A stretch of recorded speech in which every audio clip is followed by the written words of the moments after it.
पहाड़ियों में बसे एक शांत गांव में एक पुराना कब्रिस्तान था, जहां शाम ढलने के बाद सभी लोग नहीं जाते थे। स्थानीय लोग ने मीरा नाम की एक युवती की बेचैन आत्मा के बारे में फुसफुसाया, जिसकी कब्र एक मुड़े हुए बरगद के पेड़ के नीचे अचिन्हित थी। एक अमावस्या की रात एक थका हुआ यात्री विक्रम अपना रास्ता भूल गया और कब्रिस्तान में ठोकर खा गया। जब वह मीरा की कब्र के पास आराम कर रहा था तो जमीन कांप उठी और उसे यह देखकर बहुत डर लगा कि एक पीली आकृति धरती से बाहर निकल आई।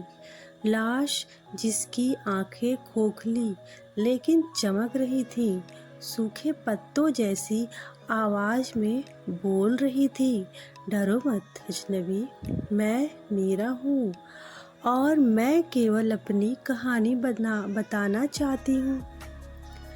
इससे पहले कि मुझे भुला दिया जाए, विक्रम जम गया। लाश को अपनी कहानी सुनाते हुए सुन रहा था।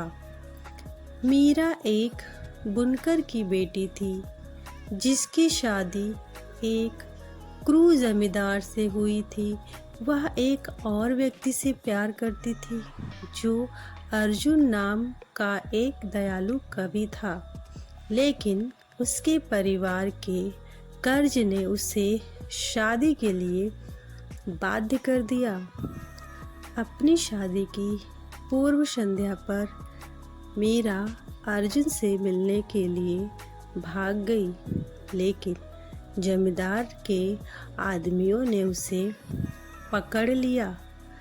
गुस्से में जमींदार ने उसे मार डाला और अपराध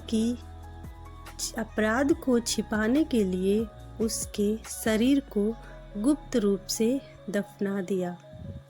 मीरा की लाश ने कहा, मेरी आत्मा को शांति नहीं मिल रही है, क्योंकि मेरा हत्यारा आज़ाद घूम रहा है और मेरा प्यार रो रहा है, यह मानते हुए कि मैं उसे छोड़ दिया हूँ है यह मानते हुए कि मैंने उसे छोड़ दिया है।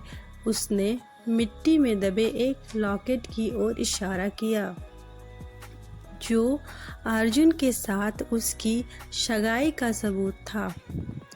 इसे उसके पास ले जाओ, उसने विनती की। उसे बताओ कि मैं कभी हमारे प्यार को धोखा नहीं दिया। जैसे ही भोर हुई, लाश वापस कब्र में धंस गई। हवा शांत थी। विक्रम हिल गया, लॉकेट पाया और अर्जुन का पता लगाया, जो आसपास के शहर में एक टूटा हुआ आदमी था। लॉकेट को देखते ही अर्जुन रो पड़ा और गांव वालों को इकट्ठा किया। जमींदार का अपराध उजागर हुआ और न्याय हुआ। मीरा की कब्र, जो कभी अचिन्हित थी, फूलों से सजी हुई थी और गांव वालों ने कसम खाई कि वे फिर कभी उसकी बेचैन फुसफुसाहट नहीं सुनेंगे। धन्यवाद।